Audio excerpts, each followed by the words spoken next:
ओम नमः शिवाय दोस्तों, आप सभी का मेरे चैनल नारायण रत्नवली में स्वागत है।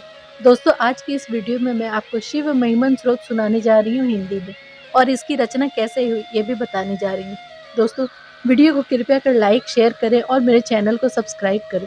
तो आइए सबसे पहले जानते हैं कि शिव महिमन स्रोत की रचना कैसे हुई। एक समय की बात है, कोई गंधर्वराज किसी राजा के महल के उपवन से प्रतिदिन फूल चुरा कर ले जाया करता था। राजा ने उस चोर को पकड़ने की बहुत कोशिश की, लेकिन वह उसे देख ही नहीं पाता था। अंत में राजा ने उस पुष्प चोर का पता लगाने का निश्चय किया और शिव निर्माल्य, जो कि भगवान की मूर्ति से उतरे हुए फूल होते हैं, के लांघने से चोर की अंतर ध्यान होने की शक्ति नष्ट हो जाएगी। यह सोचकर राजा ने शिव पर चढ़ी हुई फूल माला उपवन के द्वार पर बिखरवा दी। गंधर्व राज ने जैसे ही अंदर प्रवेश किया, उसकी शक्ति चली गई। वह स्वयं को छीन समझने लगा। उसने समाधि लगाकर तुरंत ही इसके कारण का पता लगाया तो उसे मालूम हुआ, मेरी शक्ति शिव के निर्माल्य लांघने से चली गई है।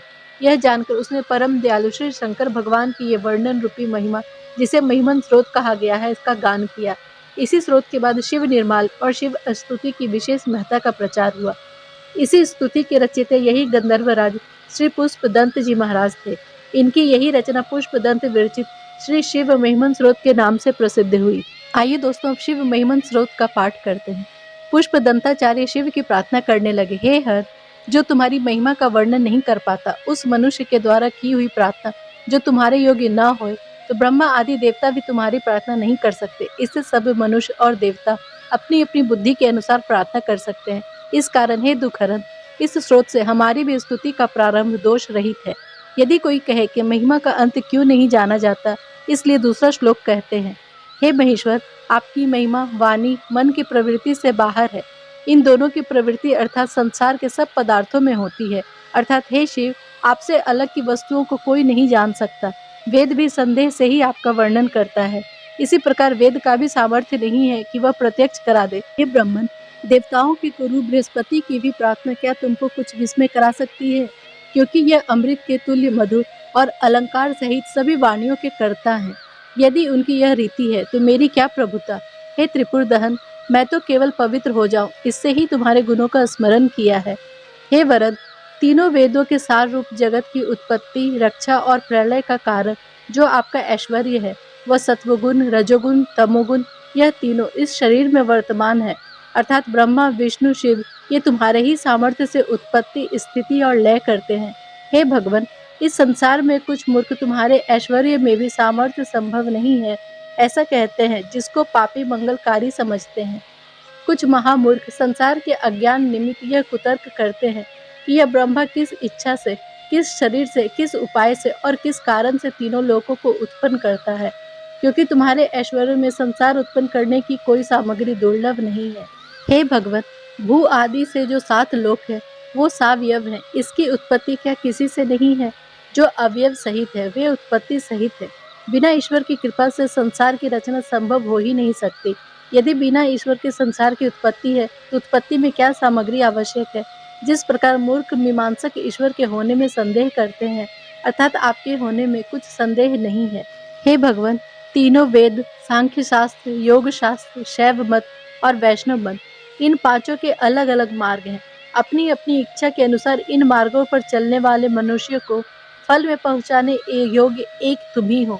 जैसे सीधे व टेढ़े मार्ग में बहती हुई नदियों का रास्ता एक ही समुद्र ही है। हे वरद, आपके घर की केवल वस्तु इतनी ही है, महोज अर्थात बूढ़ा बैल, खटवांग अर्थात खाट की पाटी, ब्रह्म का कपाल, फरसा, सिंह चर्म, भस्म और सर्प। परंतु देवता ही केवल आपकी कृपा कटाक्ष से दी हुई रिद्धियों को भोगते हैं, तो विषय रूपी मृग तृष्णा ब्रह्म ज्ञान प्राप्त मनुष्य को भ्रम में नहीं डाल सकती। हे त्रिपुरारी, कोई कोई बुद्धिमान इस संसार को स्थिर और कोई अस्थिर और कोई स्थिरा स्थिर कहते हैं।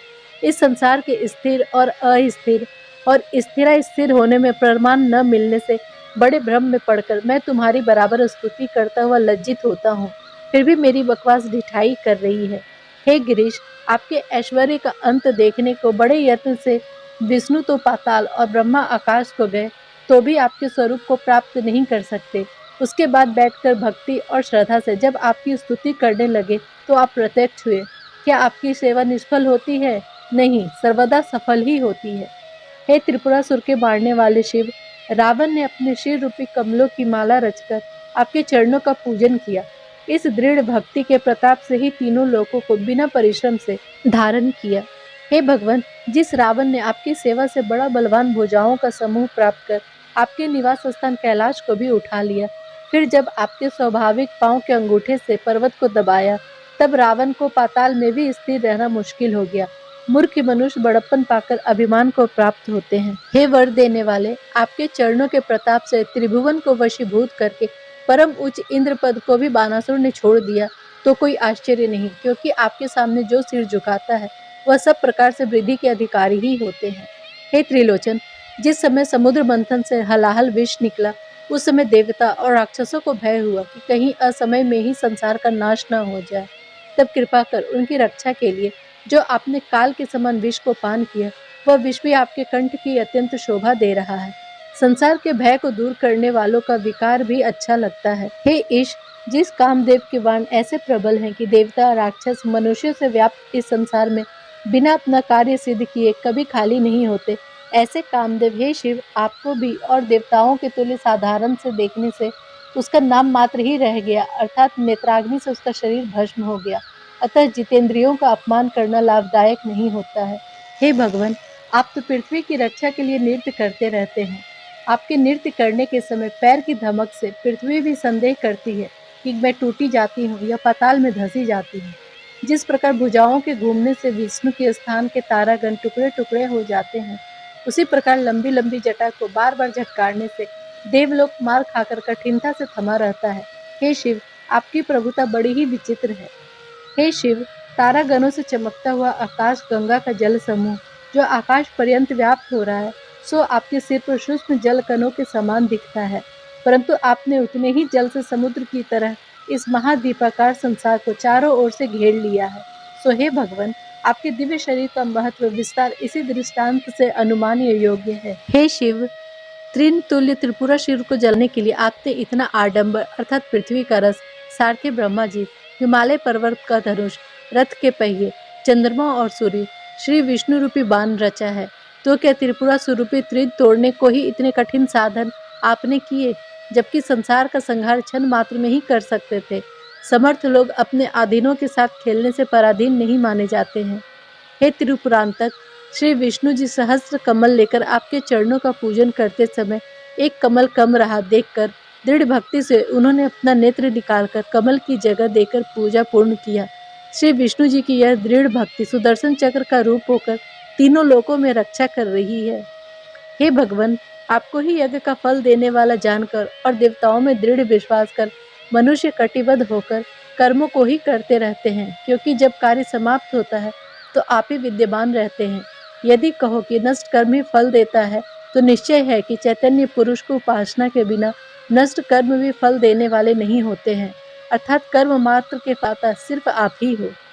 हे शरणागत रक्षक, यज्ञ की क्रिया में कुशल ज्ञान करता, यज्ञ करता, यजमान और जिसके सभासद ब्रह्मादि देवताओं का समूह और त्रिकालदर्शी ऋषि जिसमें यज्ञ कराने वाले थे, इतने पर भी यज्ञ का नाश हुआ, क्योंकि यज्ञ के फलदाता आप ही हैं। आपकी श्रद्धा से जो किया जाए वही सब सफल होता है। यहाँ उषा और सूर्य देव के प्रातः कालिक संयोग का रुचि रूप के द्वारा वर्णन किया गया है। हे नाथ, जिस समय ब्रह्म के वश होकर रमन की इच्छा से अपनी पुत्री के पीछे दौड़े, तब वह कन्या पाप के डर से मृगी बनकर भाग चली।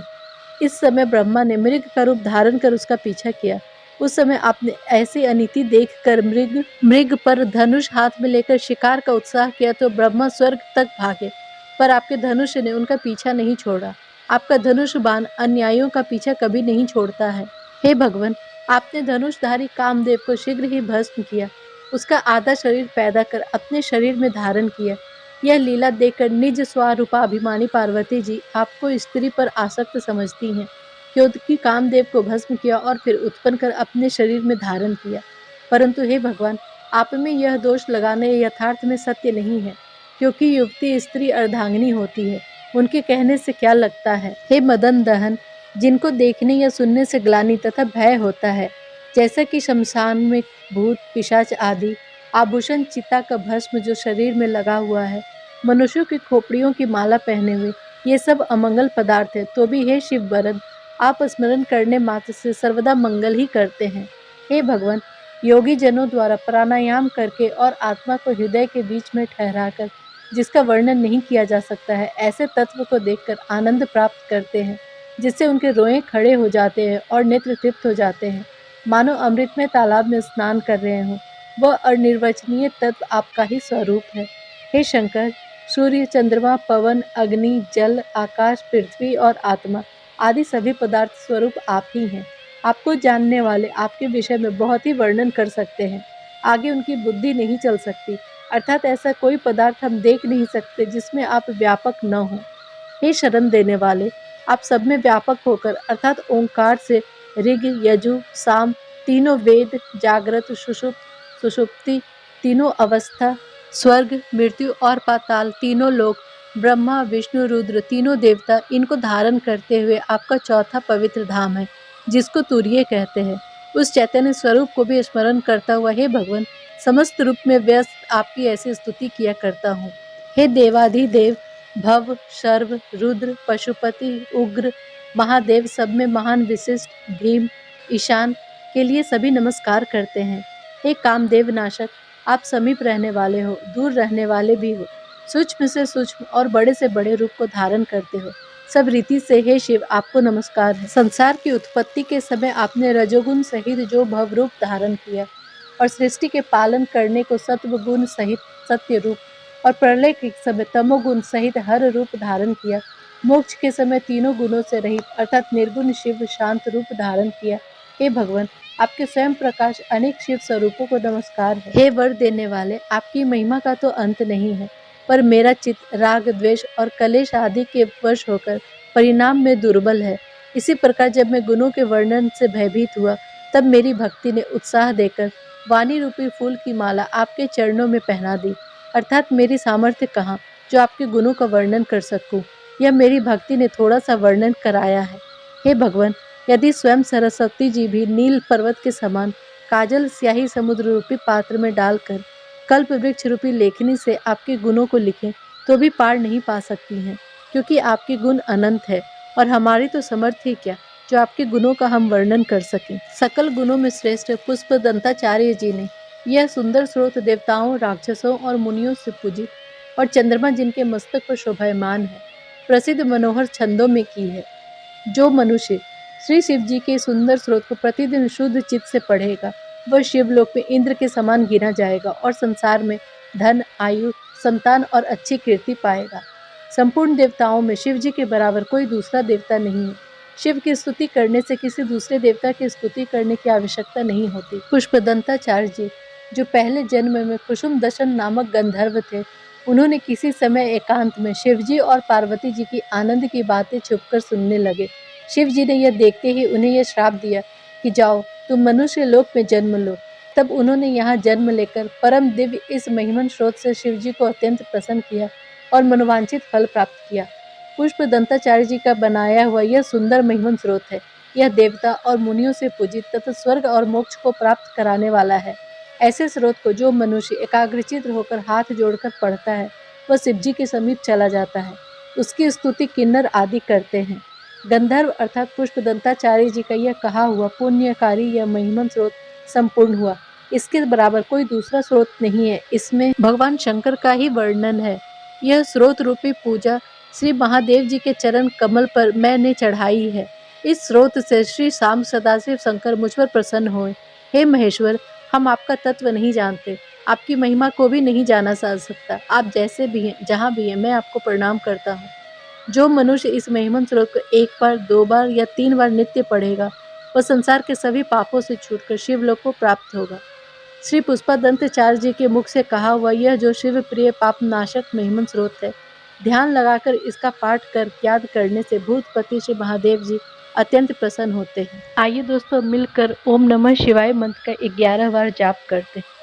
ओम नमः शिवाय, ओम नमः शिवाय, ओम नमः शिवाय, ओम नमः शिवाय, ओम नमः शिवाय, ओम नमः शिवाय, ओम नमः शिवाय, ओम नमः शिवाय, ओम नमः शिवाय, ओम नमः शिवाय, ओम नमः शिवाय, ओम नमः शिवाय।